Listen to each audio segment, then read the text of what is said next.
my name is Tripp. I'm the President of Australians for Better Government. Thank you all for being here. We've got some great speakers today, so we're very excited that you're here to hear from those speakers.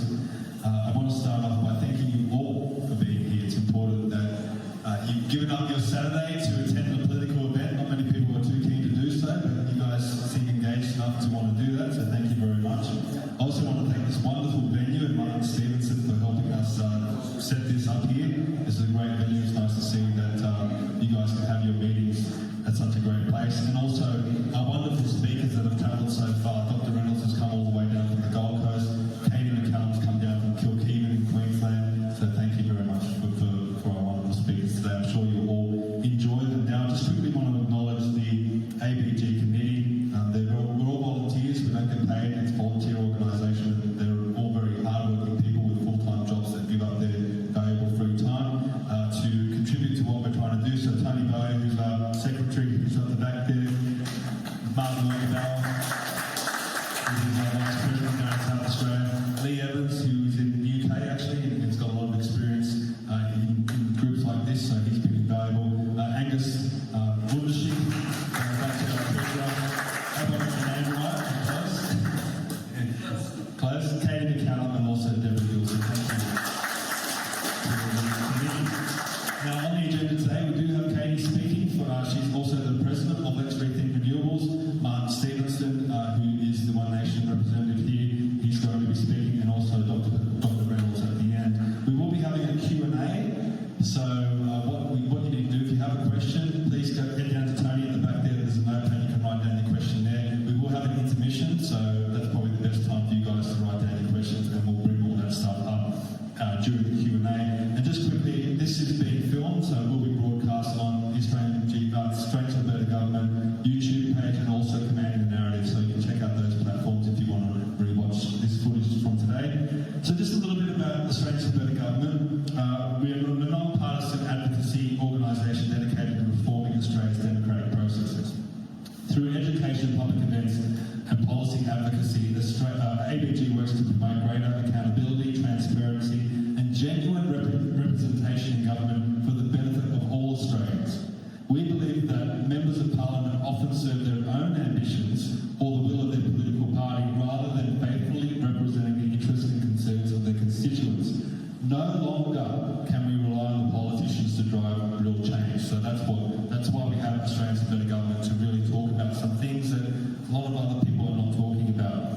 And ABG is determined to begin the discussion on how we can reform and optimise our system and make change for the better. Now, most importantly, I get asked this a lot, but not a political party. So if you're a member of another political party, that's fine. You can still support Australians for Better Government. We try to be non-partisan across the political spectrum, which is not always easy, but that's what we are hoping for.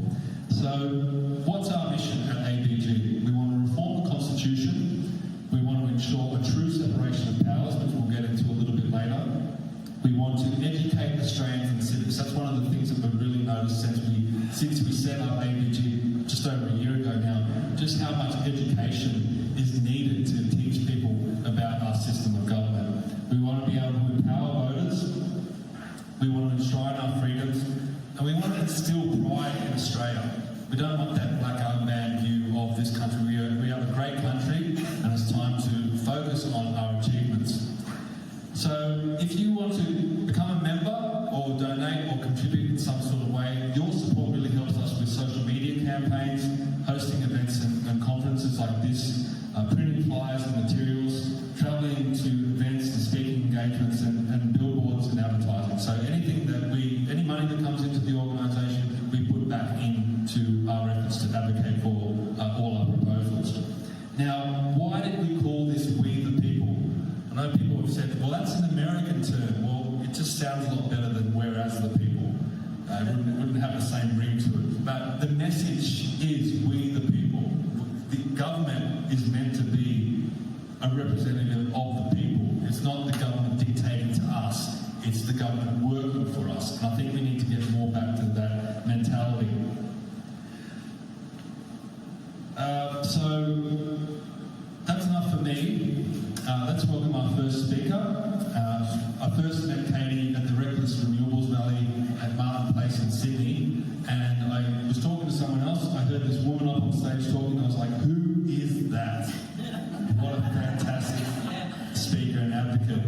And she's travelled the country, speaking to everyday Australians on how the rollout of renewable energy projects is impacting their lives. She travels a lot. She doesn't ask for any money. She does it all on her own back.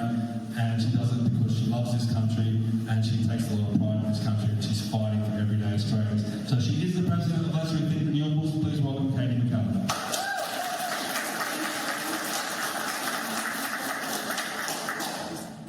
Well, g'day everybody. I'm Katy McCallum, obviously, and I've travelled down from Queensland yesterday with my good friend Shay over here. She's come down with me as well to help out. And I am the president of a group called Let's Rethink Renewables. And that group's sole purpose is to spread the message throughout Australia about the damage that the industrial-sized renewable projects are doing to our nation at the moment. I think you probably would have had to be living under a rock for the last few years if you didn't realise that our country's been chopped up like a piece of paper and having solar panels and wind turbines rolled out everywhere. So Let's Rethink Renewables is not a profit, it's a non-for-profit organisation. It's fully run by volunteers, exactly the same as ABG. And it was born out of some fundraising that myself and a gentleman called Jim Wilmot, who is the Vice Chair of Property Rights Australia, another really good group that everybody should get on board with. And we wanted to have a billboard campaign up in Queensland because we had discovered that the Queensland government-owned corporation Powerlink and Queensland Hydro were coming to Gympie region to pretty much destroy the region. So we raised all this money, nearly $50,000, and we were just going to put some billboards up. I don't know how we raised $50,000. One extremely generous lady gave us $20,000 because she picks one person each year to give a big lump sum to assist with whatever good work that you're doing.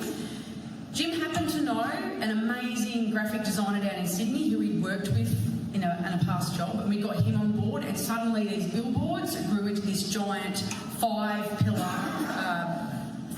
campaign.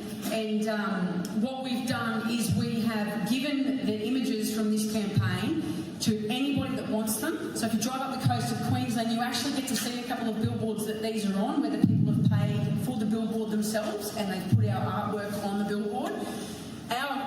Our dream is that this message gets out to the entire of Australia, that the five pillars which I'm about to show you are unrenewable. Once they're gone for good. And we need everybody to understand that, because the government's brainwashing everybody into believing that renewable energy will save the world. Well, I'll tell you what's unrenewable. I'm about to show you right here. Our productive farmlands, our rural landscapes, our wildlife habitats, our strong communities, and this is the one that really hits me the hardest, our way of life. Our way of life here in this country is unrenewable. Once it's gone for good.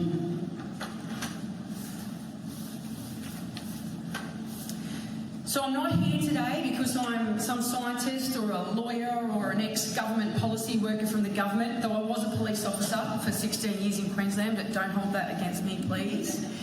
What I'm here to tell you about is net zero and the reduced emissions targets that the government is currently rolling out, and the human toll and the community toll that is having throughout Australia. Just a reminder on that, in case you didn't know. So our government has agreed, in accordance with the United Nations requirements, that by the year 2050 we'll be to net zero, and by the year 2035 we would have reduced our emissions 62 to 70% below what they were in 2005. So just think about that for a second, because that's what the government wants us all to do. So how did we get here is probably the most poignant question that everybody asks. How did we get here? When did this happen? Because I'll tell you right now, when I was policing up in Mount Isa 30 years ago, I didn't realise that our government behind our backs was signing us up to United Nations agreements that would control our lives for the next 30 years. So back in the 90s, the United Nations formed the Framework Convention for Climate Change. And out of that grew something that you've probably all heard of, the Kyoto Protocol and the Paris Agreement. Did anybody here ever get asked to sign up to the Paris Agreement? No. Or the Kyoto Protocol? Well, those agreements for the last almost 30 years in total, those three things, the framework and the two agreements, they have infiltrated every single aspect of your life, even when you don't even realise, down to the coffee that you're drinking here today. Because everybody's got to be carbon friendly and carbon zero, and there's emissions taxes on everything. Every single aspect of our lives is being dictated by an agreement that was made overseas by the United Nations that our government signed us up to without even asking us. And that's a big issue as far as I'm concerned. So both of those agreements are universally accepted around the world, except the Paris Agreement.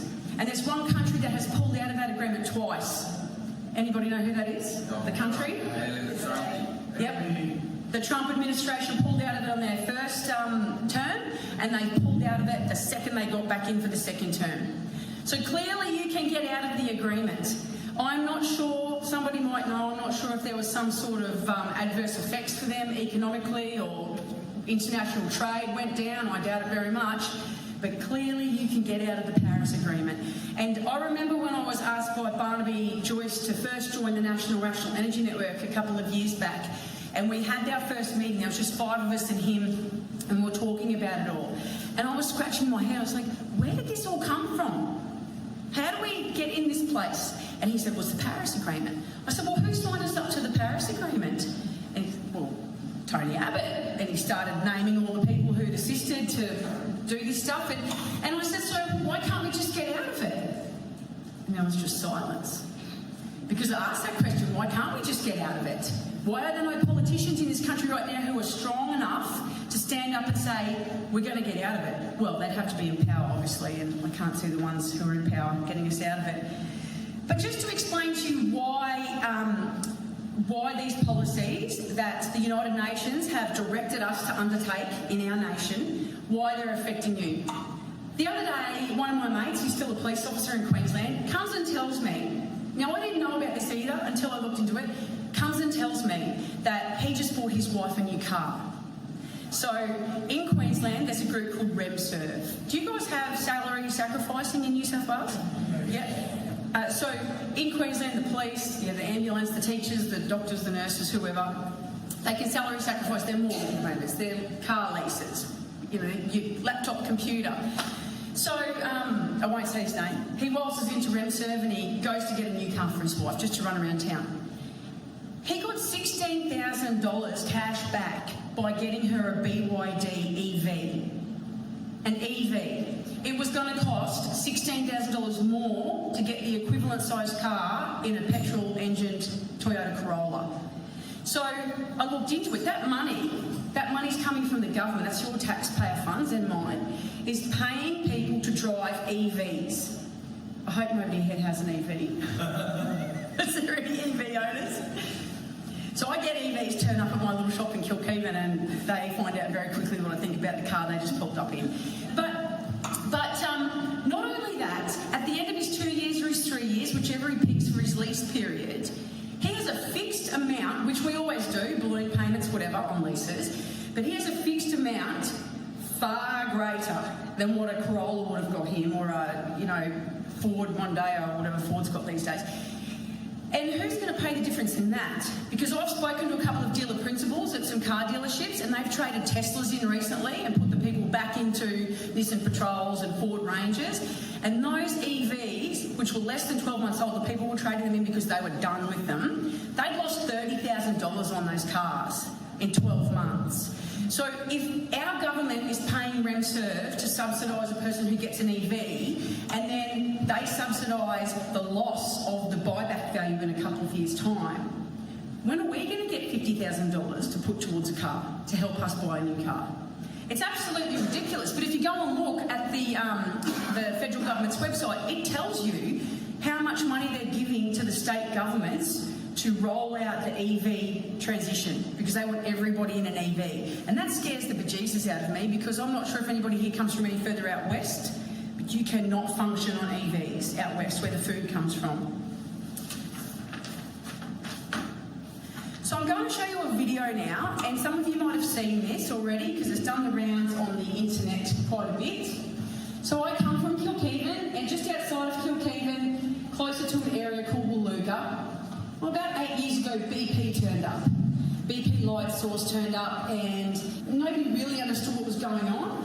And they offered all this money to a few farmers on the outskirts of town. It's a brown time of the year when I put the drone up for this, but at the moment this is lush and green and it's a stunning part of the southeast corner of Queensland. So these people, I don't really think they understood what they were signing up to, but it's like a game of dominoes. Once the first person signs up, the next person realises they have to sell up as well because you cannot stay when that comes next door to your house. So this is the first half of what's called the Waluga Solar Farm, and the sister to this is sitting out at Wellington here in the western, southwest Arana. I've got that central west Arana. So that's west, this is east. That was once a lush cattle farm with a family. The school bus would pull up to the front gate and the kids would hop on board. This is only one part of it. Now since I filmed this, there's a giant battery energy storage system that runs all the way along there. There must be about 80 40-foot sized shipping container lithium batteries that have been installed. And shortly, that entire area out there is about to be panels. They've put all the land over here, and that will eventually be panels. And then this is the other half, which is down the road. And when you watch this, if you look out there to the north, as it comes around, you can see the other half, and they will fill all that in. Now, every time I put this up on the internet, on social media, for people to look at, you get these legendary city dwellers, because they clearly don't come from where I come from, and they make comments like, who cares? It's one farm. It's one tiny little bit of land. What a big deal. It's flogged out farmland. Well, first of all, it's not flogged out farmland. Just let me stop that.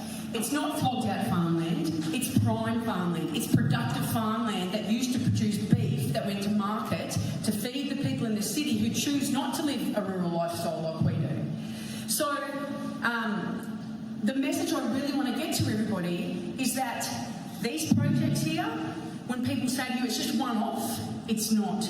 It's the white-anting theory that's going on here, the white-ant principle.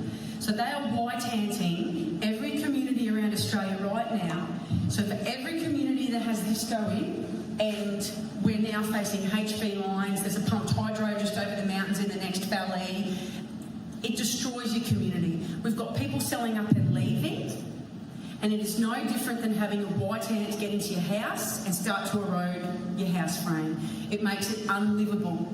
And that is what the government, via the United Nations, is doing to our communities. They're making them unlivable. Our communities are unrenewable, and once they're gone, they will never come back again. Once the school bus run stops because there's not as many kids in the local school, once the school starts to slowly wind down because it's slowly losing kids and the education department takes the teachers away, once the local little shop that was the heartbeat of the town shuts its doors because there's no customers anymore, it's taken 150 to 180 years to build that up. And within 5 years of BP turning up, it starts to get white-anted. And that's the thing that I want everybody to understand. This is what they're doing to us. And one of the things that upsets me the most, and this riles me up when I see Chris Bowen on the TV, because he believes there's not a single person in Australia against renewable energy projects. I believe Chris Bowen is a liar, because he has not come to any of these places. He's not met with the thousands of action groups all over Australia, from South Australia right to the top of Queensland, all the way down to Tasmania, and everywhere in between are fighting these projects. He says that we all want them, that everybody's pro-renewables. But what really gets on my goat, all those years that I was a police officer, our biggest job was DV. And when I tell you this, I don't want to take away from the importance of DV and how serious it is. It's probably one of the most serious things that we're facing right now. But we had it drummed into our head every single day what the definitions of DV were. And when you turned up a job, you had to look for those characteristics of what was going on. You know, acts of or threats of violence, willful damage, intimidation, financial coercion, bullying, gaslighting, all of those terrible behaviour, those character traits and behaviours that should not exist. So we're told to police those character traits in a person and that you cannot do it. Yet our government themselves and the international companies that they've rolled the red carpet out to are turning up here and doing those exact things to people out in country towns. And it's going on. It's absolutely going on. I could write a book bigger than Dr. Reynolds' big book over there with the stories. And I've seen the people, I've had them in my shop in tears, grown men who have, here's one in particular, had come from South Africa. They had had their farm taken off them and they were starting over here in Australia. They bought a beautiful property just outside Kilkeven. Next minute, Powerlink's knocking on their door to tell them, we're resuming your property and we'll give you the market value of the land, and that's about it. He did not know where to go, what to do. So he came into the shop in tears. He's an engineer in the mines out at Emerald. It's absolutely horrific to think that our government would allow citizens of this country to be treated that way. It's disgusting. It's just disgusting. So that leads me to what we're all here to talk about today. So how we, the people, are going to make a difference and how we can fix this. Because what I truly believe is that the only way to stop this, well, obviously it's political. We need to get the right people into power who are going to get us out of the Paris Agreement and who are going to drop the reduction in emissions targets, drop the net zero policies. We need to get rid of those things. But we also need to ensure that people like Chris Bowen don't get picked to be the environment and, the climate change and energy minister anymore. So Chris Bowen, who has a degree in economics and a master's degree in international relations and can speak fluent Indonesian, he's in charge of the foundational ministerial profile that allows you to exist. Water, land, air, energy. He's in charge. Would it not be more appropriate that somebody like Ian Plimer or Professor Stephen Wilson or Dr. Peter Ritt would be in charge of that ministerial profile? Somebody who's got experience in electrical engineering, in earth sciences, geology, physics, environmental science. So we've got this problem where we've got ministers who just get given the job. They get handed the reins and they don't know how to ride the horse. We need to put the jockey in the seat who knows how to ride the horse, and that is not Chris Bowen. Because I doubt very much that he's ever stepped foot outside of the city, and if he has, most likely for a photo opportunity in a place where he went recently where the people look like they had been put there as actors as well, which I find a little bit sad. And to go further from that, does everybody read the Constitution by any chance? No. Have their little copy?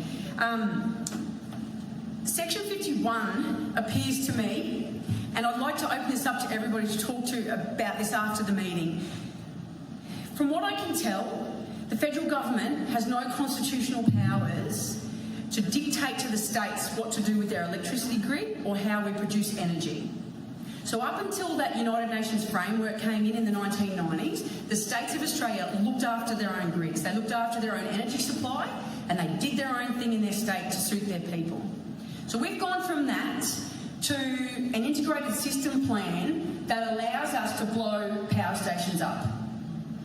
What civilised society blows up a piece of infrastructure that could be used? But we did. Of course we did, because we're going to be at net zero soon. So,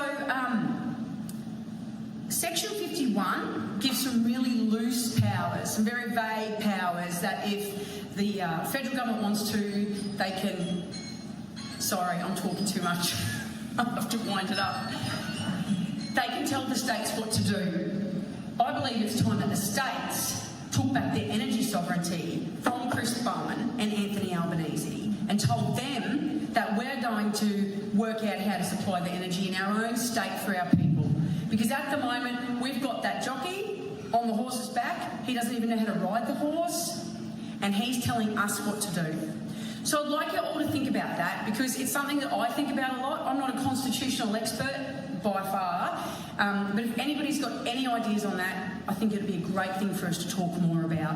Why is the federal government telling us how our energy grid should be made up? All done.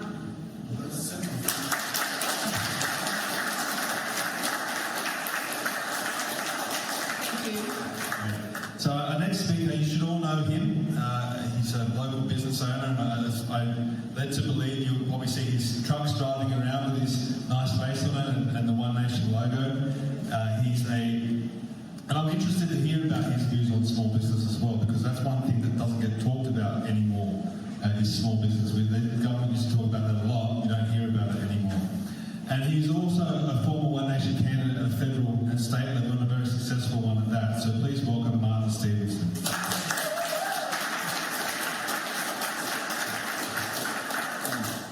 Thanks, Stephen. Just got a few notes here that point me in the right direction. I sat down this morning just to write some notes, and at the end of the day, when you think about it, it's pretty sad that we're in a room here asking Australians for better government. 50 years ago, you wouldn't have thought you'd have to do that, because we had a decent government that weren't selling us out. Now imagine the Anzacs that fought and died for this country and the people still serving. They'd be turning in their graves, because really this organisation shouldn't have to exist. We should be comfortable with our government, but we can't be, because they traded us, pretty much traitorous to the country. About 10 years ago is when I really got involved with politics, because I just thought something wasn't right, and I joined the Australian Conservatives with Corey Bernardi, as a lot of you might know. And then when he packed up his bags after, I think it was the state election in 19, I didn't know what to do, but I knew you had to keep going, and One Nation was the obvious choice, which is where I went, because they're the only party that's been true to Australia First relentlessly for 30 years. She's never wavered, unlike the uni party that seemed to just go with whatever they're told to go with. So that's why I ended up there. And now the masses are starting to wake up to the 50 years of managed decline under Labor and Liberal that the country's seen. We've gone downhill. At the moment, it used to be a slow decline. Now it's like we've fallen off a cliff. And One Nation, the people are now saying that really the only genuine option to stop that is One Nation. While there's other good parties, they don't have the support that One Nation has picked up in the last 6 months, which has been exponential. From going from slowly around 5% to the numbers they're seeing now, and it's only on the back of consistency and Australia First. People are realising we're in trouble. We've got to get out of this. So it's hard to see. So, and you can see the uni party how they work, because the seemingly conservative Matt Canavan and Angus Taylor get given a job to lead their parties, and then the first thing they do is attack One Nation. Yeah, the week before they were agreeing on the same things.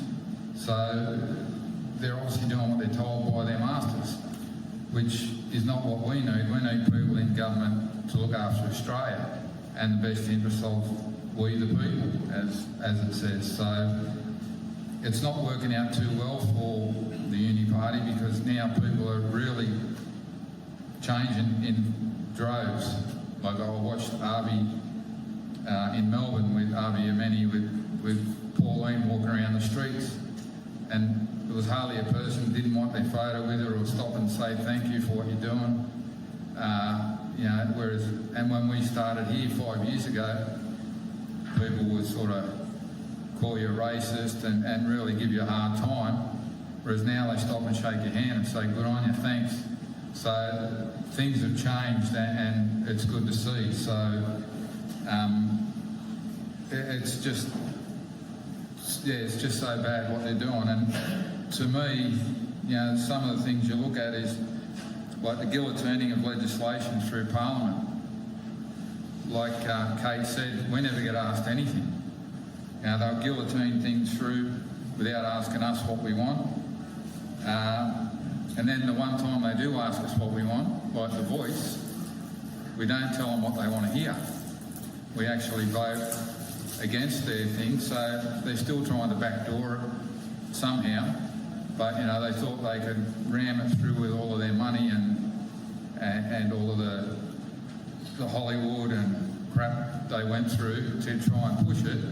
And then we still didn't want to do it. So they sort of really are on a hiding to nothing at the moment. The people are awake to them. And we need to keep sort of really pushing it along and giving them an alternate option. And many things like COVID, that was probably one of the biggest eye-openers for people when they declared the pandemic and the mandated the jabs and locked us down. And every one of us were thinking, how can they do that? You know, we've got the constitutional rights and our human rights. And then you find out that in the years preceding that, they just changed little laws and meanings of words and things that allowed them to do it all. Never asked us if we wanted to change the legislation. And it was just, so it's all planned and by design to control us. You know, nearly every law they pass now, they tell you it's for your safety, for the safety of the people. But the reality is it's for their control of we the people. You know, we want to be free. Most people just want to live their life, be left to their own devices, make their own decisions, and pretty much be left alone by the government. And government just provides the necessary infrastructure for us to live a happy, peaceful, productive life. And we aren't. We're so governed now. It's ridiculous. A mate of mine went over to Greece recently, and him and his family were in the car driving around, and a bloke pulls up next to him on a little Vespa, I think he said it was. He was sitting on there. He had his dog on the front handlebars, his wife and his kid behind him. They were having bags of shopping. And he was smoking a cigarette. Not one of them had a helmet. And he was horrified. He thought, they're on there, they haven't got helmets, they're this, but they're all smiling and happy. And then he thought about it and he thought, they're making their own decisions, they're happy. Over here, you get caught without a helmet, you'll be marched off. So, I mean, that's how far our freedoms have been eroded away. We can't make the simplest decisions for ourselves. On my first holiday as an 18-year-old, we all got in a car and drove to Queensland. We had to take it in turns in the back of a ute. Like, now you'd be arrested. Because back then our parents said, see you when you get back. And didn't care that there was two of us in the back. Police pull you over. Well, you know you're speeding. Nothing was said about the people in the back. So that's how far our freedoms have been eroded away without us even realising it. Everything's for our safety. But sometimes feeling free, I think, is more important than being under the thumb to pretend that they're looking after our safety. Because there's a fine line between actually being free and being safe, and I think we need to be able to make that decision for ourselves. And the government need to actually get out of our way and let us live our lives in how we see fit. And we need to be prepared to take our own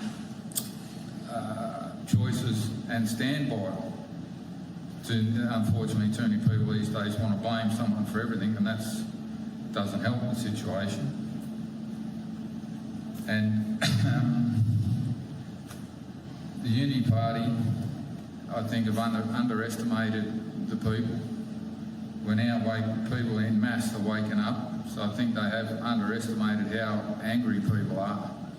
And you know, it takes things like the Bondi terrorist attack, like arresting Ben Robert Smith, machete attacks and home invasions that are going on by the people that are important into the joint. The people have had enough, and it's just to a point now that we're sick of being told that we as law-abiding citizens who are proud of Australia are the problem in this country. We're not. We just want a safe, peaceful country to live in, and the way it's being run is actually eroding that every corner you turn. There are important people into this country that don't value our society and way of life and want to bring their hatred and other things with them. We can't have that. We've just got to stand up, and now I think it's the perfect storm. We're at a point now where so many things have gone south and people can't avoid seeing it and recognising how bad things have gone. Because I think over time people had the blinkers on. As long as it didn't affect their little daily life, they could just carry on, and what was going on over there to the sides didn't matter. But now it's here. Everything you do every day, you're paying for it at the checkouts, or the speed cameras. Like a free society, you can't turn a corner without a speed camera. Picks you up doing 2 over the limit. You know, it's everything we do. We're controlled. They're putting cameras up more and more. You know, like I don't know. There's so many cameras around now. They can nearly track you from your front door to wherever you end up. Yeah, so, you know, and none of this we've asked for. It's all been put on us for our safety. So we need to take back our freedoms and take our responsibility for ourselves and not rely on the government for our safety. Because most of us don't need it. We're all intelligent people and to make a decision that we can live with. It's very hard to live with government decisions that they force onto us. So, yeah, and that's sort of how I've ended up here, because my dad had a saying, don't whinge about it, do something about it, and that's sort of why I ended up here, because someone's got to do it, so I just had that in the back of my head. Do it, don't whinge about it. So it's up to everyone here and all around Australia that are starting to see the problems to actually stand up and make a difference. We can't just expect someone else to do it. So as uncomfortable as it is at times, it gets easier the more you do it. And the more you do it, people realise you're in it for the right reasons, and we can make a difference. As you can see now, One Nation's 6 months ago we had a meeting after the election, and they were talking about possibly in 3 elections being able to form government. But with all the rubbish that's gone on, as I said, with Ben Roberts-Smith and the Bondi thing, that could actually, could actually even be the next election that One Nation's in a position to take power, which was unheard of 6 months ago. Would have been a pipe dream. So the people are really waking up, and hopefully the Farrer by-election will show. And even today down in Victoria, there's an election today. I forget the seat. That's Nepean. So hopefully the result there is just as good as Farrer, and they can win at least one of them, possibly 2. And then the major parties will realise the people have had enough. But we actually need to get rid of them, because it doesn't matter what they say, they never do what they say. They'll come in and say what you want to hear, and then once they're in power, well, they'll forget about that and just carry on doing what their masters tell them. Their masters should be us, we the people. So we need to make sure that the people in government actually do what we the people want, and that's only going to happen if we can get rid of the uni party. So hopefully we'll see it in the next 1 or 2 elections, and we can be thankful that our kids and grandkids have actually got a chance, and they're not going to be overrun by the globals, because that's where we're headed if we don't stop it. So hopefully we can all do our bit, and we can sit back and watch One Nation take government. Thank you.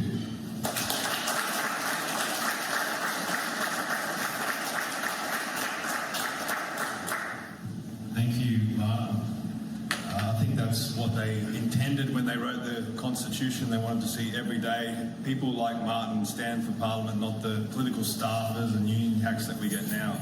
So thank you again, Martin. Now, you're going to have to put up with me for a little bit now, because I'm going to let you know a little bit about Australians for Better Government. And just a little bit about me. I am the President of Australians for Better Government. I'm also the Vice President of Let's Rethink Renewables. I'm a National Committee member of the Campaign for an Independent Britain, which is Britain's longest serving group dedicated to independence. And I'm also host of the Commanding the Narrative podcast, which we'll be filming this and airing this on there. Okay, so we started Australians for Better Government in the beginning of 2025, so we're still in our infancy. And I'm going to be talking and expanding on some of our proposals today. But if you want to find out more about us, you can head to australiansforbetter.com. It's got all our proposals and information up there. Now, I'm going to ask you guys the question, why should we want better government? Anyone want to contribute? We need it. We need it. We're desperate. So, if we study history, we see the results of bad government. We see authoritarian systems and how they impact people's lives. That's why we should always strive for better government. Now, what are some of the benefits of better government? So, for the country, we should all want a strong, prosperous, safe and free country. A country that is provided all the opportunities to achieve its potential. And this country has a lot of potential, but we just haven't come close yet, in my belief. We should also want a government that should protect our culture. It should celebrate and foster it. It should protect it. And it should not make us feel guilty for our culture. Good government should also protect the individual. It should protect individual freedoms, thoughts and expressions. Individuals should be given opportunities to succeed. And lastly, and above all else, good government should encourage and protect families. Families are the backbone of our society.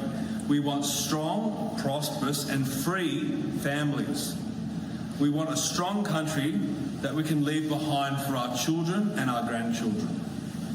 So it begs the question, what is government? What is it really?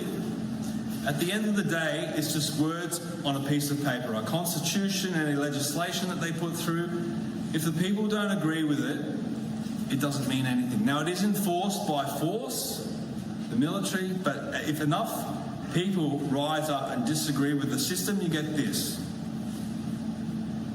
Revolution. Now, before you all get too excited, I'm not talking about a kinetic revolution or hot revolution. I'm talking about a revolution in thinking. We need a revolution in thinking in this country, and that's what Australians for Better Government hopes to achieve, to at least start the conversation on our system of government and the type of government that we want. So I'm going to ask you another question. Do you feel adequately represented by your politicians? Anyone say yes?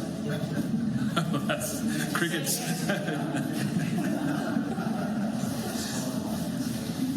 Are our elected representatives adequately representing your interests and the interests of the nation? If you speak to anyone in Canberra, they'll tell you that they've just got lobbyists swirling around them. And it seems that that's where the interest lies. That there's face-to-face with the lobbyists too much and not face-to-face with the Australian people enough. So let's talk about ways of getting Australian people more involved in our system. Now, this is a ballot paper from Alabama in the US. And as you can see there, this is for the presidential election. So it's not just voting for the president or the vice president. They actually vote on a whole host of issues. They vote for their congressional representative, their Chief Justice of the Supreme Court, several judges, heads of departments, and they even have constitutional amendments that they throw in. Why can't we do the same? Why do we already have ballot papers that are long enough. If we expand it a little bit, is it really going to hurt us? But it gives us an opportunity to have more of a say in government. So let's learn from other countries. So what are some examples that we probably need more of a say in? How about immigration? When have everyday Australians been asked whether they support immigration and the levels of immigration? Now, I think the majority of Australians may support a certain level of immigration, but that should be set by the Australian people. So why can't, at election time, we have one of those ballots and people can vote what they feel is the adequate level of immigration? And if the government exceeds that level of immigration, then there's a double dissolution. So there's accountability built into the system that the politicians have to do the will of us, the people. Another issue, treaties, international treaties. These politicians are signing up to international treaties all the time. When are we asked about it? Never. Katy mentioned the Paris Agreement. When were we asked about that? When were the Australian people asked whether or not we should be a member of the United Nations or the World Economic Forum or the WHO? Now, if you put that to a vote, the Australian people might say, yes, we want to be a member to the United Nations, but let's put it to a vote. And if the Australian people say no, then we leave. But it should be up to the people. State of emergencies. We saw this during COVID. State governments could take away our freedoms under the guise of public health orders and state of emergencies. But when were we ever asked about that? When were we asked whether the response to COVID was adequate or acceptable? When did the people of each state cede their power to governments and their premiers and to public health officials? So we should be asked about that sort of stuff. Now, this is something that ABG is going to do a lot of work on, hopefully in the next weeks, months and years, and that's taxation. Now, you can see there, this is the way that our taxes are being spent. When are the Australian people asked if they're happy with their tax dollars going to these areas? Are you happy with your tax dollars going to health? I mean, let's do a show of, maybe we can do a little test. Who would like to see their tax dollars going to health? Okay. What about defence? Yes. Yeah? Okay. Education? Yes. Okay. Welfare? Not so much? Some people? Okay.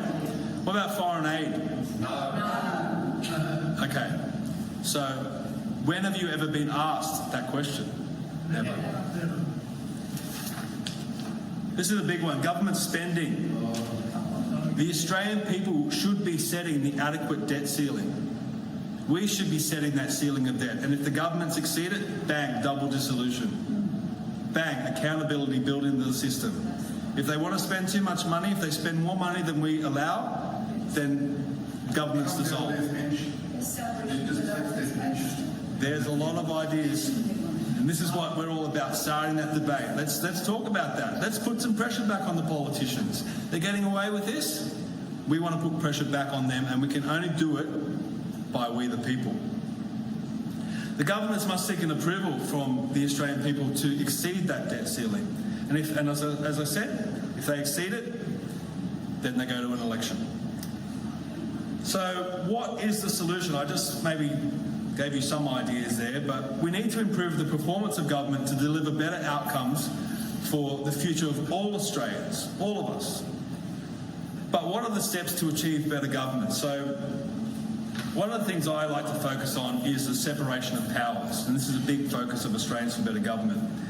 Does anyone know what the separation of powers is? Yes. Yes? Oh, good. Okay.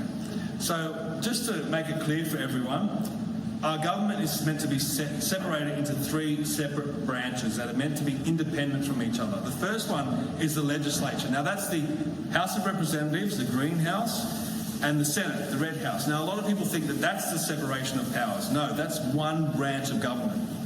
That's where the government sits and the opposition. The next branch is the executive.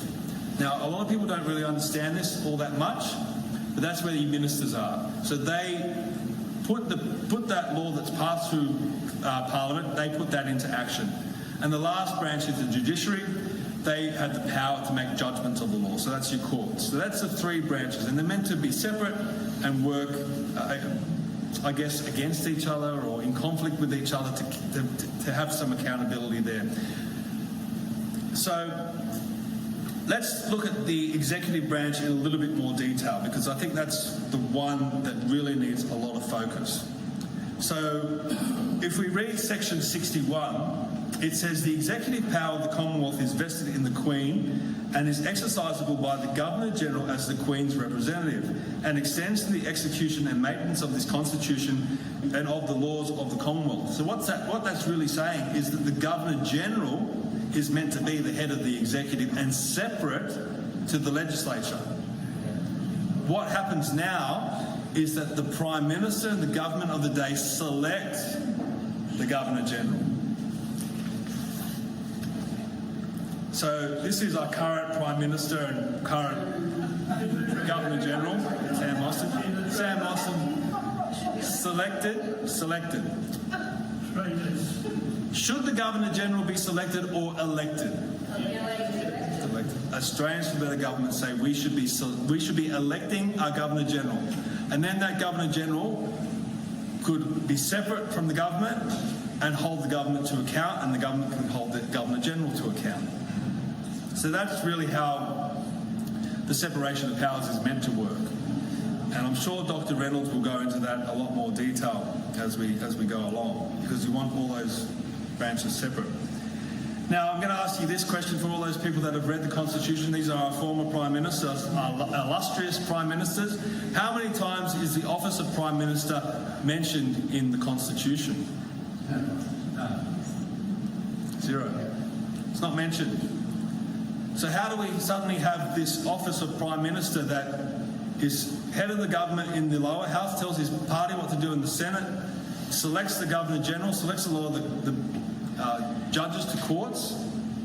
How did this person, this role, get so much power in our system when it's not even mentioned in our Constitution?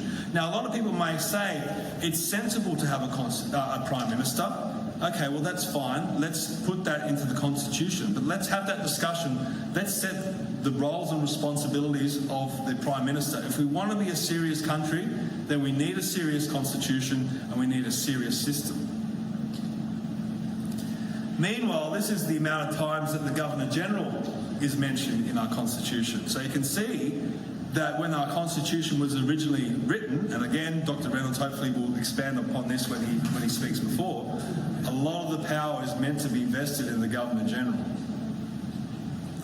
Okay, who remembers this guy? So we're talking about the power of the Prime Minister now. So we've made the point that the Prime Minister is not mentioned in the Constitution.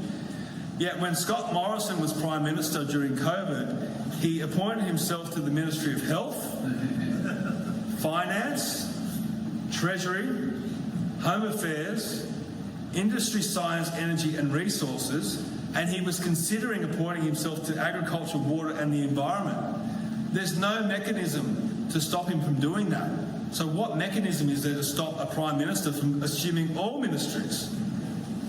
Now, the Albanese government has addressed this through legislation, but I think this needs to be addressed in our Constitution. So we need to start, again, we need to have these conversations of whether or not this is acceptable. Now, in a little bit more detail, we're going to go back to Chapter 2, which is the executive, and we're going to focus on ministers now. Now, Section 64 says the Governor-General may appoint officers to administer such departments of state of the Commonwealth as the Governor-General and Council may establish. Such officers shall hold office during the pleasure of the Executive Council and shall be the Queen's Ministers of State of the Commonwealth. So, in everyday terms, that's saying that the Governor-General is to be selecting the ministers. So, Minister of Health, Minister of Climate Change and Energy, what have you. Currently, the Prime Minister and the government is selecting our ministers. So again, where's the true separation? So, under this line, if you might think, okay, well, that's acceptable. Under this line, there's this next line. And I believe that this one line completely ruins our system of government. It's the ministers to sit in Parliament line. And it says, after the first general election, no Minister of State shall hold office for a longer period than 3 months unless he is or becomes a senator or member of the House of Representatives. So what that is saying, it's dictating that all ministers are to sit in the Parliament. So again, it's blurring the lines between the two branches. So let's look. Well, what that does, it means that if we are to select ministers, now we have to select ministers out of the suboptimal lot of parliamentarians sitting in the parliament, which are often political staffers and union hacks, lawyers, that sort of thing. They haven't rarely worked in the real world or worked in the industries that they're now ministers of. So let's look at some real life examples. This is the Defence Minister, Richard Marles. Does everyone know Richard Marles? So he's Deputy Prime Minister and Minister for Defence. He was elected to the House of Representatives in 2007. He held previous ministries, so he hasn't just been Defence Minister. He was raised in Geelong and studied law and science. He's a devoted Geelong Cats supporter, golf fanatic, keen photographer and a snow dome collector. So he collects snow domes, but as John Ruddick said at one of our previous events, this bloke probably doesn't even know how to fire a gun, and he's our Defence Minister. Where's his role in defence? Now, this is what his bio on his ministerial page doesn't tell you. He joined the Melbourne University Labor Club in his first week at university. He served as president of the Melbourne University Student Union in 1988. He was General Secretary of the National Union of Students in 1989. He started his career as a solicitor with Melbourne industrial law firm Slater and Gordon. In 1994, he became a legal officer for the Transport Workers Union, and was elected their National Assistant Secretary 4 years later.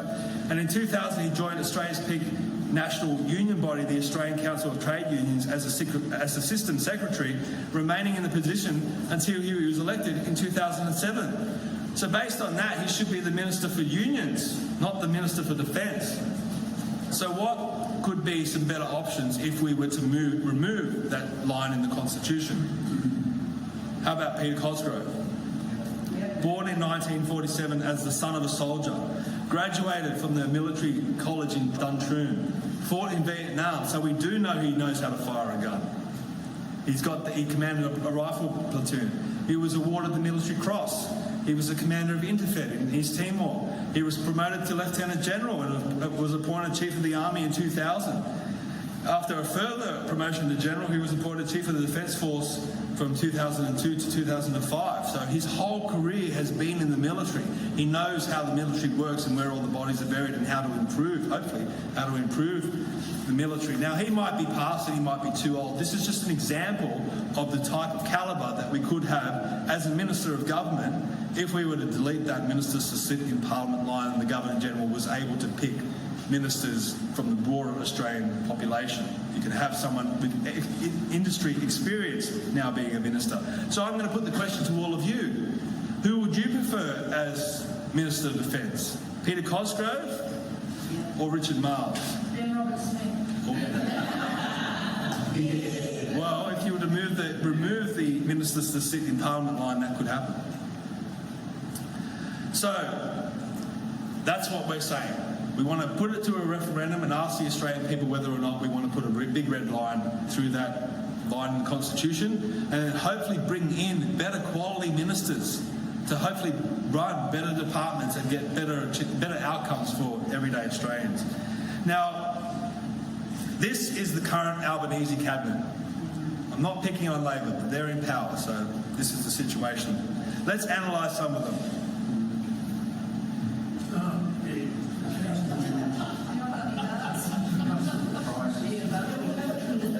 Chris Bowen, sorry.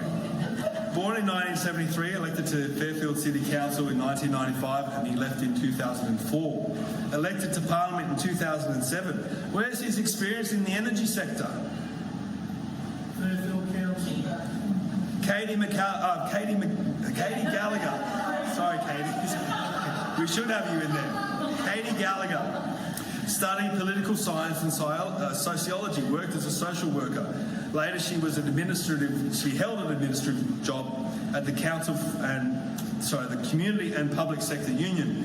And then she was elected to the ACT Parliament in 2001 before entering federal politics. So she's been in the same sort of system. Has she worked in a bank, at least? She's Finance Minister. That's an important ministry. I was the treasurer at the time club once. Perhaps Well, you probably do. So this guy, the Prime Minister, Anthony Albanese.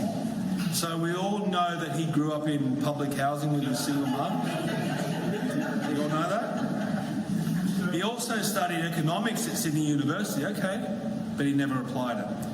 During his time in student politics, Albanese led a group within Young Labor that was aligned to the hard left faction, which maintained links to broader left-wing groups such as the Communist Party of Australia, the People for Nuclear Disarmament, and the African National Congress, or the ANC. As a student, he joined the Labor Party and later worked as a party official and research officer before entering Parliament in 1996, and he's been there ever since.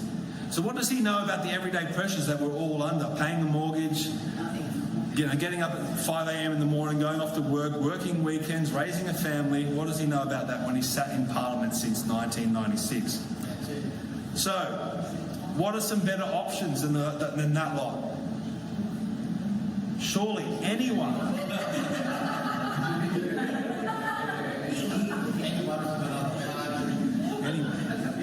Right. So let's recap. Hopefully you've got some of our proposals in your mind. What does Australians, what do we stand for? What do we want? We want to elect the Governor-General. We want to ensure there's a true separation of powers between the three branches of government. We want to delete the ministers to sit in Parliament line in section 64, so the Governor-General can then select ministers based on their industry experience. And we want to allow the Governor-General then to select those appropriate ministers. Now, some of the other proposals that I won't be able to talk about today because I won't have the time, you can find this all on our website, is that where possible, we want to reduce the influence of political parties. Yes. Now, one of our proposals is to reform the Senate by banning any political affiliation into a political party or political group. Our Senate is meant to be the House of Review. Now, I understand why you have political parties in the House of Representatives. You need to form government. I get that. I think that's sensible. But in the Senate, in the upper house, senators should be judging legislation that comes through based on the merits of that legislation, not where their political alliance lays, with their political party. So we want to completely abolish that. That also applies for state upper houses and also councils. Yeah. And it also applies to the Governor-General. We don't want the Governor-General to be part of a political party either. We want to reintroduce the Legislative Council in Queensland. So if you don't know, Queensland doesn't even have an upper house. Let's bring it back. We want to enshrine freedoms in the Constitution. We want to introduce citizens-initiated referenda. And we want to educate Australians, especially our youth, in civics, so they understand our system. So what's the next step for ABG? Firstly, we want you to join us. The more members that we have, the more resources we have, and the more pressure we can put on the politicians. If we can walk into Parliament and say, look at all the members we've got, they're more likely to listen to us. So please consider joining us. We want to lobby the parliamentarians, put pressure on them so they can start thinking about our proposals. We want to hold more events and forums like this to get people thinking, to start the discussion. We want to hold rallies where appropriate. We want to educate, again, Australians in civics, and we want to get active. Because this stuff doesn't get talked about. We feel as though we're the group in Australia that talks about these issues, not policy stuff, not political party stuff, but the fundamental structure of our government. That's what Australians for Better Government is focused on. So I want to go back to the question that I started in the beginning. What is government? It's meant to be us, the people, and we get a say on the direction of our government. It's not just dictated to us. Now, the naysayers may come up and say, well, this group, they don't understand the Constitution, they don't really understand our system, and they'll try and discredit us at every turn. But I always go back to the fundamental point. What is government? At the end of the day, it's what the people believe in, it's what the people accept. So it's us, the people, that determine how our system is meant to be. So please head to our website, australiansforbetter.com, and you'll see all our proposals there. You can sign up to be a member. And that's it from me, so thank you very much.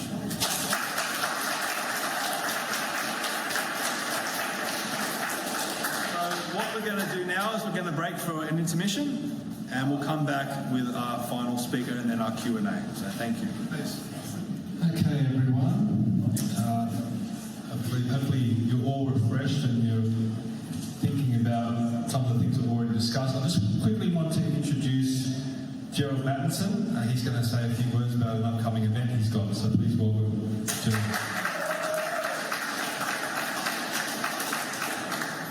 Thank you, everybody. Most of you know me from the Central Coast Regional Committee, but some of you don't. What I've done with two other people, Matt and my wife, one day, I've started a non-partisan association called Central Coast Conservative Alliance. And the purpose of this is to, not under any party umbrella, but to bring speakers into Central Coast. So people can come and listen to various things, very short topics, without feeling that they are being pressured into any one party, Conservative Party. So we've started this. And to get this going, I'm putting on a dinner dance. It's called the Central Coast Community Dinner Dance. It's on the 1st of August, and it's going to be held at Mingara. I'll have live music there. I've got speakers coming, people who have agreed to come. We have Stephen has agreed to come and to speak for a short time and mingle with the guests. And then we've got Stuart Mons is coming, Craig Kelly. I've got Lyle Shelton from the Family First Party. I've got Gemma Nawasi from the Libertarians, and Gerard Renick will be coming down too. So they'll all be speaking briefly on the night, and then be able to mingle with all the participants. I've booked the ballroom to hope to get 350 people there, so please sign up and come along. I like to see people signing up early so I get a feel of what it's like, because if we don't reach a certain number, then I'll have to cancel it, because I can't cover the costs out of my own pocket myself for the night. So please sign in as early as possible. I've got invitations here which I prepared this morning. It's only just been released today. So please get an invitation from me and sign up. I've also started under this umbrella what is called Conservative Young Australians. I was going to do it under Young Nation last year, but that's been put on hold and put on hold and put on hold, and I can't wait any longer to get out to meet and talk to the younger people. So I've started Conservative Young Australians. Adam Graham over here is going to be a lead in it, and so we'll talk to him later about it. And but we're going to be trying to get something started by the 15th of May and then move forward. I've spoken to two other people about this, and Newcastle is eager to come on board, and so is New England. So in the last week, I've got two other regions wanted to come in on this as well. So it's growing. So thank you for your time, and please think about coming to this dinner dance. And Peter Healy Band, you can look him up, he's a great musician.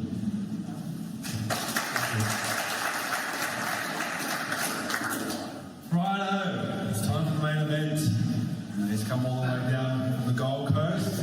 He always tells me that he has to go on last because he's the best speaker, and he's going to give you all guys a good feeling about the country and our history.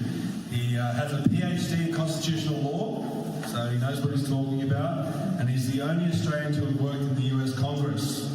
And he's got a lot of good contacts and former, what are some of them?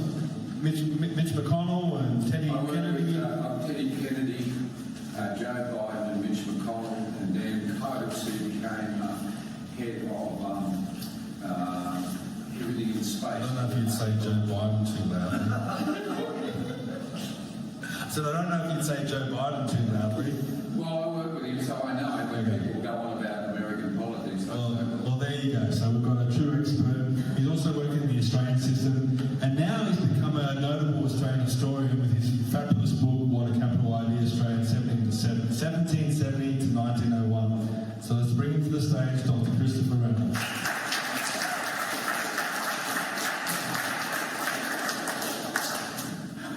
It was 1785, and the French were preparing for war again.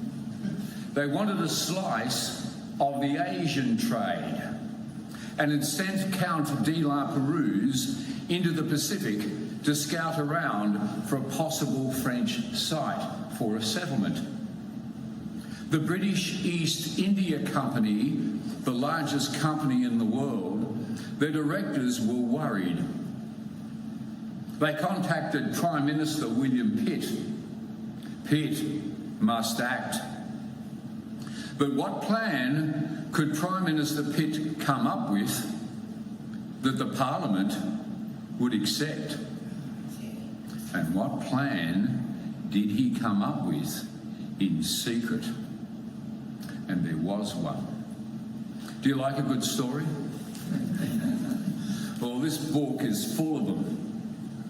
This book is full of them. And I'll tell you a bit about it. It started out as a children's book. And once I did the research, you can see I got a bit carried away with it. And you're lucky because this is the abridged version. But a friend of mine called me and he said, I've been contacted by a big publisher and they're interested in a children's book for primary school on Australian history. And I said, well, how are you going to do that? I said, well, how old are the children? And he said, oh, about 11. And I said, well, how long does this course run for? And he said, oh, it's only one semester, so I suppose that'll be about 9 or 10 classes. I said, you want someone to write Australian history for 11-year-olds that only runs for 9 weeks? I said, well, how on earth are you going to do? Are we going to do a comedy book, or Wacky Warriors or something? I said to him. I said, well, the research. I said, let me get back into the research, and when I sort it out a bit, I'll get back to you. And as I said, I got a bit carried away with the research. And it happened that I thought, well, I better get an idea of what everybody's writing about. So I got a dozen history books, Australian history books, and I put them out on the floor. And as I started to look at them, I soon realised how boring they all were. I mean, it was all this yellowing paper, little books with print you could hardly read. And if I came across a fact, I'd be looking back 5 pages to try and find a date that matched the fact. And then some of them actually had pictures in the middle. You think, oh, that's nice, in black and white. But the pictures look good, but what did it relate to? Have you done that sort of thing? You wonder what on earth I'm doing with this book. And then I sort of looked at, who was writing this stuff. And I discovered that he was an author that was up to his 5th edition of something he'd written in 1960. So he hadn't done any more research. He hadn't improved his work. His publisher was just researching the same old stuff. Then I discovered that there was another habit that these particular authors had, and that is that author A would say, well, I know that this is true because I'm quoting author B. And then when I look up author B, he was quoting author C. And this is true because author C said it. And then when I looked up author C, well, he was back quoting author A. So I thought, well, what's going on with these people who call themselves academics? And I decided that it was sort of like the story was sort of getting mixed a bit, and it was sort of like the Santa Claus syndrome. And that is, if you tell yourself the same stuff often enough, you start to believe it. And that's what was happening. And then as I started to read this stuff that was already sort of getting me, shifting in the seat with the way they were writing, was that these people who called themselves historians really wanted to be novelists. And they would just make things up. And they just extended it, And the thing that got me going was that he was a fellow from Melbourne by the name of Manning Clark. And I'd been given Manning Clark's 6 volumes of his books on my 40th birthday as a present, which is just 3, 4, 5, 6, 7 years ago now, when I got this great gift. And I've read it twice. I'd gone through the book twice. But now I was coming at it with a completely different eye. I was looking, for where the facts were and what was really being said. But this is the thing that Manning Clark is writing about MacArthur, the sheep man. Maybe you heard about MacArthur. And he says about MacArthur, as he lifted the Shiraz to his lips, he stretched back in his chair and rested his feet on the banister of his veranda. And as he watched the sun setting over the sunset, he pondered the price of wool on the London stock market. And I thought, oh, yuck. I mean, what was that? I mean, how incredible is that? MacArthur was banned from being in Australia so often and for so long, he must have been only home for a long weekend. He didn't grow a Shiraz out there on the Cumberland Plain, but a pretty rough old claret. His house faced east and he couldn't have seen the sunset. And for all Manning Clark knew, it probably rained that day. I mean, what am I reading here? Now, here comes the research on this. When I actually got hold of the letter from Lord Glenelg to Governor Darling, telling and giving permission for 12 Germans to get into Australia, Lord Glenelg is really quite angry about this, that the MacArthurs have kept coming, and he said no and no, and they're back again. So Governor Darling has said, please let them have these Germans. And in this letter, the anger is there. So I won't swear, but he did. And he basically says, if you think I'm going to let these foreigners come into Australia, New South Wales, you are wrong. Point, it was never, ever a European settlement. It was always and only a British settlement. If you think I'm going to let these 12 Germans, these 12 foreigners come into Australia, you're wrong. And don't you go telling anybody else that I'm going to give out and allow people to come who aren't British. So I will give these 12 Germans visas for just 5 years, and then they're to leave the country. Now, here was the interesting thing in that letter. It was written not about or to John MacArthur. It was written to Major Edward MacArthur, his son, because the date of that letter giving permission for the Germans to come out to Australia to grow wine, John had been dead for 5 years. So how on earth does Manning Clark write about John MacArthur watching the sunset and drinking his clay? He hadn't even worked out that the man had been dead before they even got permission to grow grapes. So I was getting angry with what I was reading. And then I came across Keneally. Now, Keneally writes a great story, and that then became the problem. He was making it up as he was writing about Australia. And there was something that he wrote that was just wrong. And I could see that no person who knew Australian history could possibly have written this rubbish. He was telling lies. And I slammed the book closed. I swore at him. I turned around and I threw his book in the garbage bin. I just had enough. Well, that didn't work out well for me because it turned out to be my wife's book and I had to get it out again. But I decided that whatever else I'm doing in life, it now stopped. I would now spend my time to sort out this mess that we call Australian history. And I was going to get into the original documents. In this book, for this book, I read more than 600 articles and books. I quote some 300, and half of those are more than 100 years old. I was after the original documents. The oldest document I got that affected your life, your country, your constitution, 1595. I know, eh? Not 16, 1595. I'll tell you about that if I get a chance in a minute. But when I actually looked at this, I thought, all right, I'm going to rewrite Australian history. If I'm going to do this, what's going to make my work different from all the other stuff that I've been looking at on the floor? And 3 things. Firstly is integrity. I don't need to make up stories. I don't need to tell lies or exaggerate. I have very good credentials from a very good university, and so when I write, it's my reputation in what I write. If I came across something I didn't like, I would take it on the chin. But it was going to go in as what actually happened. And I was going to find original. I wanted the diaries, I wanted the newspapers, I wanted to get into the logs of the ships, and I got into, I don't know how I pressed this button, but I got into the archives of the British Foreign Office. What this means is in there is all the ship's captain's logbooks, is all the memos of one person to another, all the letters and all the logs and the diaries and the reports. That's how I found the letter from Linnell to Darling, and a few others.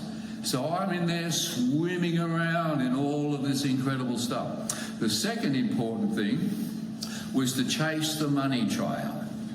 Nothing happens in politics that doesn't involve money. And when I went along to present my PhD dissertation like Noddy visiting big ears, I had this wonderful document in front of me, and I'm going to present it to the person that's looking after my dissertation. And he looked at it and he said, all right, you're going to rewrite the executive section of the Australian Constitution so that you might become a republic, because I was in a republic, America, at the time. And they thought it was a really novel idea to have a look at responsible government and Republican government. But he said to me, where's the money? And I took offence. This is the Australian Constitution. You know, we don't have money. He said, I don't care which country you come from, young fella, or what you think about your document. If it involves politics, it involves money. Go and find the money. And I did. Behind our Constitution.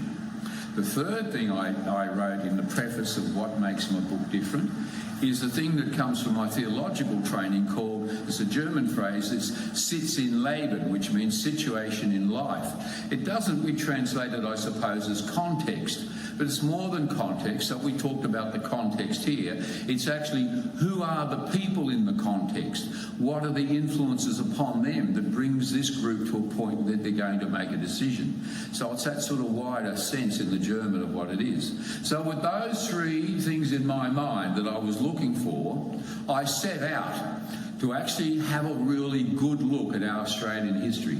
And I became like a Sherlock Holmes of all of these incredible documents of the stuff I got. I got into the lounge room of the 6 men, and I think it's like October the 29th, 1787.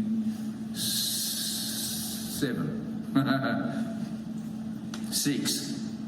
And these 5 men were in the lounge room of Prime Minister Pitt looking at the possible New South Wales venture. And there they were on a Saturday afternoon, the Parliament wasn't sitting, and I just heard one of them say, well, you know, we're going to have to do something about slavery. I mean, Wilberforce and Wesley are not going to be very happy with us if we don't do something to ban slavery. And another one said, well, you know, money is the root of all evils. We can't give them money. And I said, well, what are you going to do? Well, we'll have to give them land, of course. And if they take their families, give them more land and food and equipment. You know, we're starting up a settlement. Oh, yes. And as this afternoon went on and they got all excited, I thought these guys are designing Australia's first hippie commune. Have a listen to them. And another one said, oh, yes. He said, what a capital idea. We'll all go off to Australia. And I thought, there's the title of the book. What a capital idea. It was never, ever meant to be, and wasn't a place of punishment. Here's the interesting thing with that 1595 date. This was the Elizabethan Act, or called the Poor Laws. And because there were such slums across England with the Industrial Revolution and people coming in, then we ended up with a lot of poor people that turned to theft in order to survive. And maybe you know the Oliver Twist story of the boy that asked for porridge twice, and he's in one of those homes in London. 96% of those children actually died in those homes. Not 16, 96% of them died. So they wrote legislation to try and relieve the problem. And the legislation is based on a Bible verse out of Ephesians 4:28. And it says, if he is a thief, let him be given labour or work that he might be transformed from his ways and help others.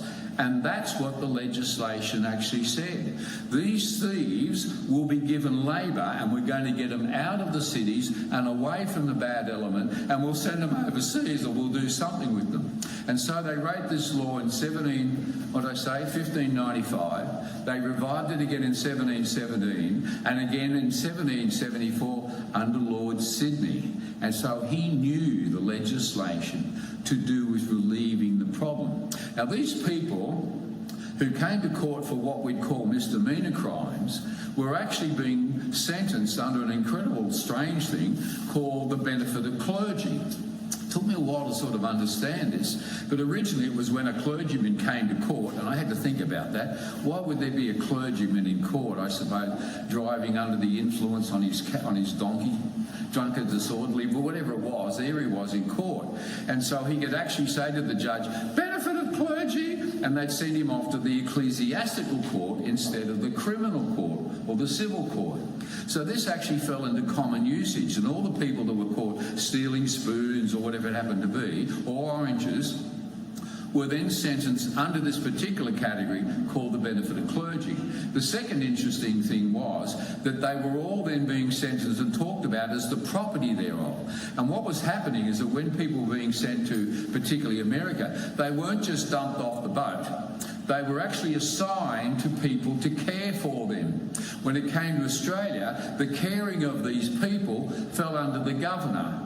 And so he had responsibility for the what? For the care. So they had to have their own bed, somewhere to sleep, clothing, food. They could have some land to grow vegetables on. If they had wife, they got more property, and they could actually find other work. And they had Sundays off. Does that sound like punishment? No, it doesn't. And in fact, when I actually read the legislation, then it turned out that if you were between the ages of 15 and 25, you could volunteer to be transported. That doesn't sound like punishment, being sent to Australia by volunteering to be transported. And they were volunteering to be transported to America, the whole other story. I could go on and tell you about the gold rush and how this was the greatest gold rush in Australia in human history. 150 ships pulled into London in 1852, 150 ships from Australia laden with nothing but gold. And 40% of the world's gold was coming from this one place. And we became Britain's greatest commercial accident because they didn't think anyone was going to make a quid out of coming to Australia. And we returned 3 times, 300% more wealth to Britain than even Canada. We have lost a sense of the prosperity of this insane country. And so it goes on. I could talk about Arthur Phillip and how Arthur Phillip got on so well with the Aborigines that within 2 years they made him an elder, gave him the name Wallawari, and the Aborigines moved into the colony. There wasn't a shot fired that killed an Aborigine in the first 27 years. And that was on purpose because there was a particular group of renegades that Lachlan Macquarie had to deal with. Not one. There wasn't any invasion, and there wasn't any, what's that other thing? There wasn't any slaughter of the Aborigines when they started this colony. So where did we get this from? We've been told lies and distortions of the truth that was making me angry with the story as it really was. And this is just the most amazing, incredible story, and I put it in this book. And I've had Jeffrey Blaney write and say to me, you know, he's been at this for 70 years or some other thing. He wrote and said, my goodness, he said, the research is absolutely incredible. I learned something.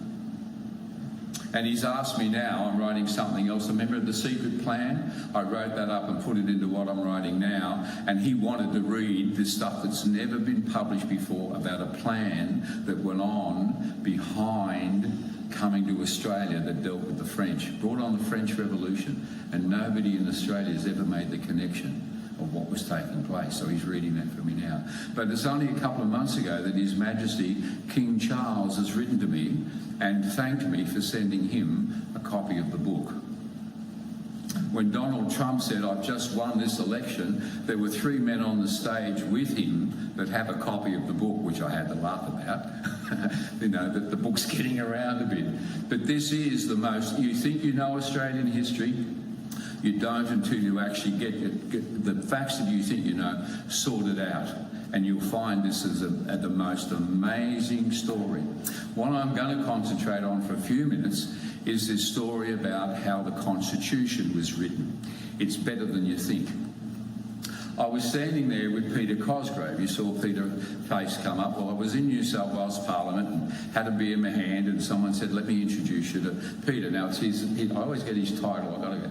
His Excellency, Sir General Peter Cosgrove. More degrees or titles than I have. But there I was having a chat. And I said to Peter, tell me, I said, Peter, with a beer in my hand, mate, I said, how did you get on in being the Governor-General? Good question, you think, you know? Get a bit of personal response there. And he said, you know, I went off to America. I had to go to some funeral or something. And he said, you know, I couldn't represent Australia. There was nothing I could say as the Governor-General of this country, representing a country as an Australian. I said, well, mate, that office of the Governor-General has been reduced to being nothing but a cipher for quite some time. These days, I said, we'd call the office Mr. Autopen. So how did we get to this position where the Governor-General is Mr. Autopen? I've just got back this morning from Hobart. And it's a lovely little place. I'm filled with wonderful comedy stories of what happened to me. But there's a story about what happens and how it all starts in Hobart. There was this young man at 17 years old, and he worked in his father's foundry that was near the port of Hobart, and his name was Andrew. And Andrew had got to talk to the whalers, the American whalers that came in. And over the years, he picked up an interest in American politics, and the Civil War was on and just ended in 1867. Anyway, there was a blockade on the whaling ships and the oil, and, you know, as one part of America fought against another. But there was one ship, the Montgomery, with the Captain Charles Hamilton, that continued to come down into the southern waters and pulled into Hobart in October, just after the Civil War finished. And he sent word for Andrew to come and meet him in the pub. So Andrew and his older brother Henry got the message and ran to find Andrew and to bring him around to meet Charles, who's sitting in the pub. An old whaling captain that's sitting there, you know, and he's going to give some information to Andrew about what's been going on in the politics. And he's given him some writings by Jefferson, and he's given him a copy of the Federalist Papers, which you got to read. But there he was, meeting in the pub, and he's talking to him about American politics. Well, the pub that they met in was called, and is called, the Hope and Anchor.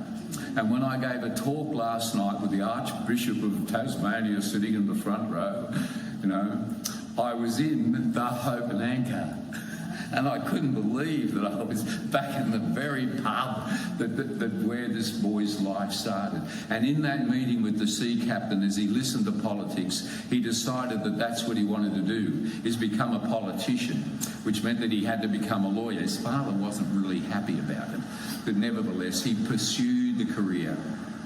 And 10 years later, he got past the bar, and he married a lady by the name of Grace Ross. And her parents had recently died and left her with this lovely home called Rosebank. And so when Andrew married Grace, he then put some money into it and made it even a bigger house. Well, it was Rosebank House, and I live in Rosebank House, in Rosebank Court, in Tallebudgera, in Queensland, and I couldn't believe it's the same address. So while I was in Tasmania, I took the time and I found the house yesterday, and I'm standing in front of the house where this fellow lived. But it was not just the fact that he lived there. He had meetings in this large lounge room that he had, they call a sitting room, and he started off with this club, the Minerva Club, and they were getting into philosophy and whatever, beautiful big library. And this group then would discuss the American politics, etc. Well, Andrew becomes a Republican, and he fully understands what democracy is.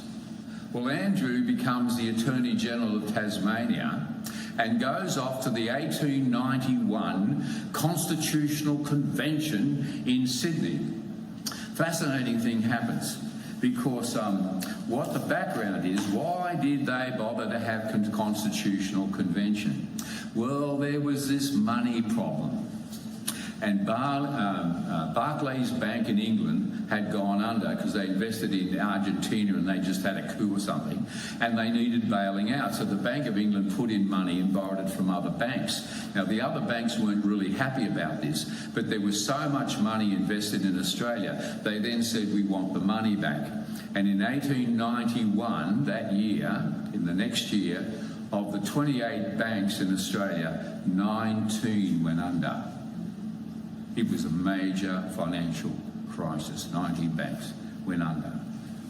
So it's in that context that the Premier of Queensland and a couple of others decided that if we federate, what we'll do is we'll take over national debt, and then we can push the Victorian massive debt, £250,000, through the national government. And if we're short on a bob, we could take it from the smaller states, and they could make up the difference to the British banks. So here was the agenda behind the Constitution. Well, what actually happens is that Andrew's just come back from America. I won't go on to all of that, but he's got his head full of all of this. He's got a month to write something, get it typed. So while there's this convention just about to start, and you've got these premiers and whatever all sitting around, they're going to meet for a month. Can you imagine? I don't know if you've been to a conference that goes for 3 days. I can't stand it. I squeal around. A month of sitting in a conference, I couldn't stand it, but that's what they're going to do. Well, it starts off with Griffiths and the others, and they're all having a chat. And in walks the South Australian, Kingston. Oh, how are you, Charles? You know, sort of thing. It's, you know, we're all getting on and with this whole business of the Constitution. And how is that little state of yours getting on? What did you call the city? Oh, Adelaide. Yes, of course. You know, and it's only another, I don't know, 20 minutes to morning tea time. And we'll have a bit of a chat about what we're going to write about, of course. Well, into this meeting, Andrew walks in. Andrew walks into this meeting, and he's the young fella from Tasmania. You know, whatever thing good can ever come from Tasmania? But there they are. And Andrew walks in, and he walks up to this table, and he slaps this Constitution. There's a copy of the original typed Constitution from Andrew Clark, from 1891, and he slaps it on the table in front of these guys. And they start turning the pages and realise he's written it. Well, what are we going to do for the next 29 days in this conference if he's written it? Now, they're aware that they've got to go through it because as long as it's protecting the money, you know, and while they're sort of going, he's written it, he says, and what about a name? Have you thought about a name? We're going to federate and become a nation. Have you thought about, and of course they hadn't. He said, well, what about the Commonwealth of Australia? And they said, what? Well, that's what England does. I mean, the Commonwealth of Virginia, the Commonwealth of Kentucky, and the Commonwealth of Philadelphia. England calls, you know, independent sorts of places Commonwealth. So why don't we call it the Commonwealth of Australia? Well, Park scratched his head. He can't think of a better reason why not. And while they're doing that, he opened his satchel, held up this old rag from the Anti-Transportation League in Tasmania, holds up this old rag, and he says, and what about this for a flag? The flag, the name, and 96 clauses in our Constitution comes from one man, and I'd never heard of him. How disgraceful is this? Who's teaching Australian history when we only have one founding father? And these other people, like Griffiths from Queensland, just put his name on the document. And I recently challenged these people, said, oh, Griffiths wrote the Constitution. And I said, give me a sentence that this fellow, Samuel Griffiths, wrote. And there isn't one. There isn't one. So these fellas with Griffiths and Barton and a deacon from Victoria, and a few others, the Easter long weekend comes.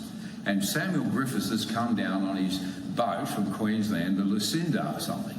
And he says, why don't we have a bit of a weekend away on the boat? But they don't invite Andrew and leave him in the hotel. Reports afterwards talk about how they had a weekend picnic. One wonders what the word picnic really meant. How much were they really drinking and having fun as they then got this document and, as Andrew said later, messed it up. What they did, you heard a little while ago, that the separation of powers, we think, is just a separation between the executive, the government, who runs the place. Think of Donald Trump as the president, whoever's the president, they run whoever's the government. The second aspect is the legislature. They write the laws, and the third is the judiciary. So Andrew wrote that constitution with that separation. On the boat, well, we have to do something and cut the legs off the Governor-General. So what we'll do is we'll change advise to demand, with the executive officers, we'll tell the Governor-General what to do. Then we'll write in a clause that says all the executive officers that are telling the Governor-General to do shall be ministers of the Parliament. And that way he's not going to be able to do anything. And that's why Peter Cosgrove didn't have any power. They cut him off at the legs. Then the next thing these guys did was take out the whole section on the judiciary. Don't you worry about that. We'll look after that, said the Parliament. We'll decide who the judges are. She'll be right. And the third thing they did was then say, oh, well, when it comes to parliamentary practice and what we'll do, just put in a clause that said we leave it up to them. Well, what actually happens is, of course, they then, out of convention, Westminster Convention will have a Prime Minister. They'll have a Prime Minister. But it's not in the Constitution. The struggle for Andrew was between democracy, being a republic, and responsible government. You see, responsible government isn't democracy. Democracy is not just voting for a representative. The Chinese do that under communism. The Russians do that under communism. That's not democracy. What's democracy? Well, you get it in that American for life, liberty, and the pursuit of happiness, which is also the protection of property. And this comes from great political philosophers before that, like Locke and Hume and Spinoza, then the French contributors as well. There's a stack of information on this whole philosophical development based on the Christian principles that your life is valuable. You should have protection under the law for your life. You should have due process at a trial that judges whether you've committed a crime or not. There should be a difference between justice and just what the law says. So you get assessed. There should be a respect for life. You should have the right for self-determination. You should have the right to own property and develop your property. This is not communism. And you should have the right to pursue your own destiny, happiness. This is these fundamental Christian rights that becomes called democracy when we translate it into politics. So Andrew's got all of this in his head because he understands it, but responsible government is something else. Responsible government is we're all going to be sort of responsible to each other, and that is the Governor-General is going to be responsible to the monarch, and the monarch's going to be responsible to the Governor-General, the Viceroy. Now, you really will do what I tell you, sort of. Then the Governor-General is going to have a relationship, be responsible back to the Parliament, and the Parliament's going to be responsible back to the Governor-General. You can see it starts to get confusing, doesn't it? Well, does it sound democratic for you? What is in your constitution that's democratic. The only thing you can put your finger on is the term, representative government. We get to vote. Once you vote for the representatives, they're on their own. And when they cut out the judiciary and said, we'll look after that, Andrew Clark then fought over the next 10 years to get that third section of the Constitution back in, and he finally won. So we only have an independent judiciary today because Andrew himself, he wrote the whole thing, fought to get it back. Other than that, the Parliament would be telling even the judiciary when to come and go. So it becomes a problem as to what we should do with our Constitution. But the big thing, of course, is the banks wanted was the power of the Privy Council to make sure that none of the states got out of line with their bank payments. So the bit about the Privy Council that Andrew hated, where was independence in any of it? It wasn't meant to be. We were never meant to be independent. Responsible government, it was never meant to be independence. You know, if you go before the High Court of Australia and you stand there and you say, but it's not in the Constitution. I've got rights in the Constitution. The answer is, and the court says, no, you don't. There's not one sentence in the Constitution that gives you a right whatsoever. Please put that document away. It's no good in this room. And that's the truth. Yet, when it comes to this is an original copy of our Constitution. Remember me, I like original documents. This starts off with, whereas the people of these states do federate. And so it goes on that our federation was with states. And the separation of powers is not just among those three elements, which is, of course, terribly Republican and American. It's also the separation of powers between the federal government and the state government, and they wrote that in. But there are so many things now that are not there. Now, I mentioned the fact that in our Constitution, there is no such position as a Prime Minister. There is no such position as a cabinet, and there's no such thing as a party. Yet these three elements are running your country, and they are constitutionally illegitimate. And when a Prime Minister decides that he's going to ask the other premiers to get together and go kumbaya and form a national cabinet, it is totally constitutionally illegitimate. How can somebody in a premier in a state give up their right and their right to be a separated unit within this country and say, I'm just going along to a national cabinet, and let the Prime Minister and the civil service tell me what I ought to be doing? And when a Prime Minister, as you heard, can say, I think I want to be the Minister for everything while nobody's looking, you start to realise that our position is our Prime Minister has become an autocrat. It doesn't matter who is in, they have this insane power. Our Prime Minister has more power than a king or a president. So our Prime Minister, whoever they were, happens to be on a plane going off to a UN meeting, and he decides, I think Australia ought to support a Palestinian state. And if you keep up with the news, mate, you'd see that America's already got this little group together, and they're going to turn Palestine into a Las Vegas, and they're already putting up a bunch of hotels. I mean, what's the Palestinian state? The Palestinian State Hotel on the corner of whatever, Donald Trump Street and whoever else. I mean, you know, what's the Palestinian state in Las Vegas? I mean, and we're not even on the page. I think everybody under the age of 16 shouldn't be allowed on the internet.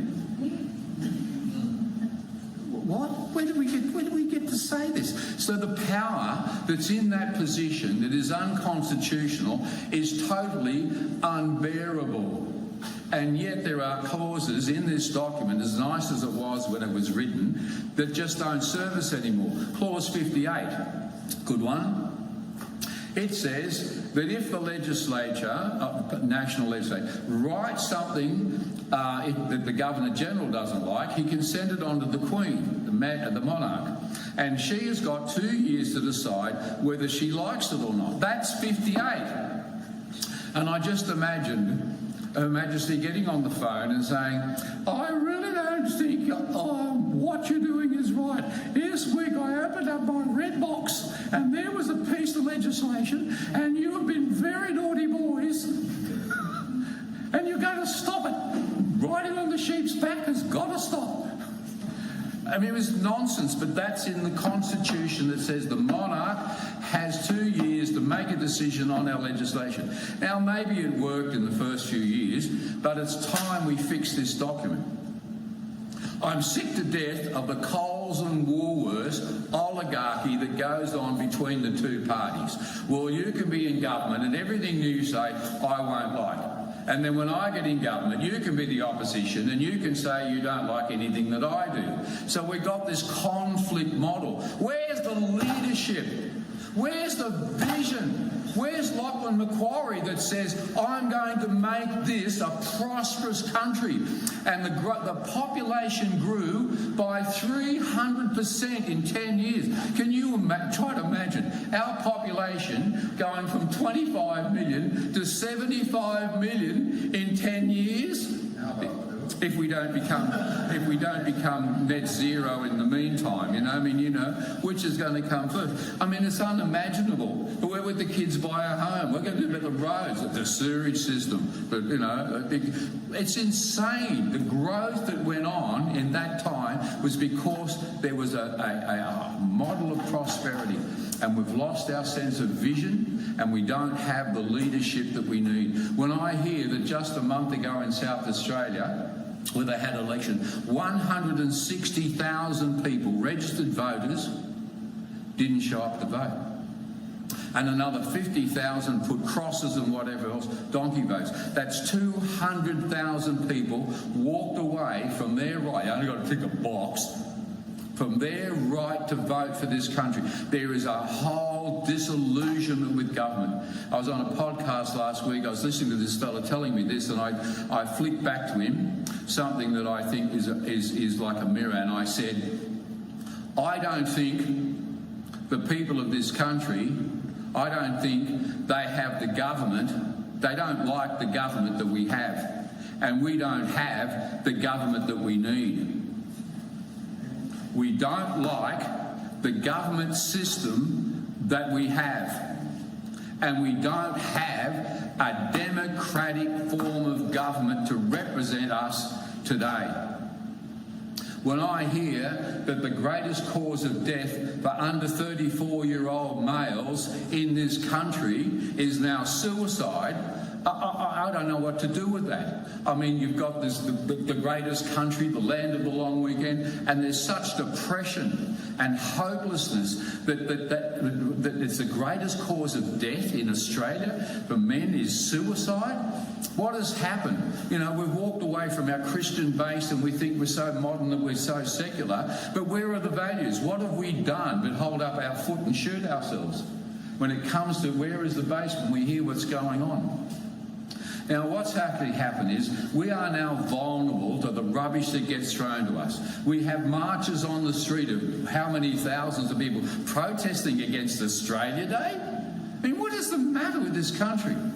We are vulnerable to the slings and arrows and the rubbish that gets thrown at us because we don't know our history. You stand on the shoulders of incredible people of faith and hope who had a vision for a great nation.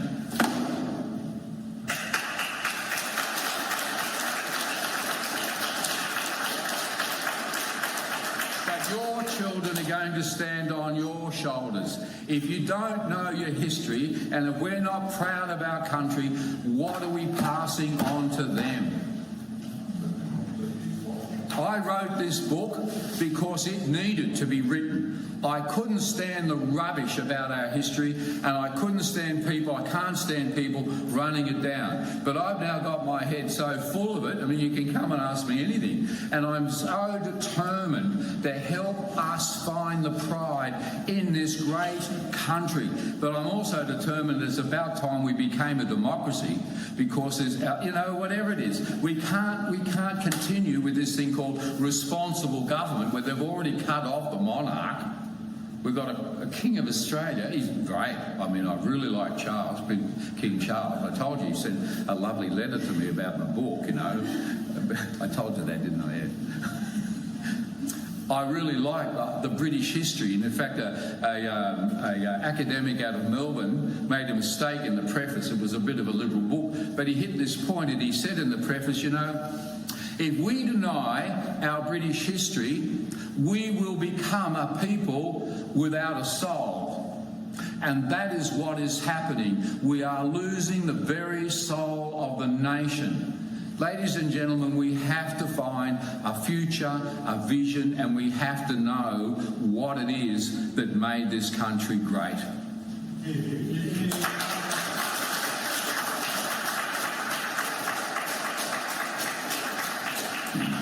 While I think we need to become a democracy, I do. I have to still say I have such respect. I will finish this with saying, God save the King. And, may he all but help us become the great country that we should be. Thank you very much.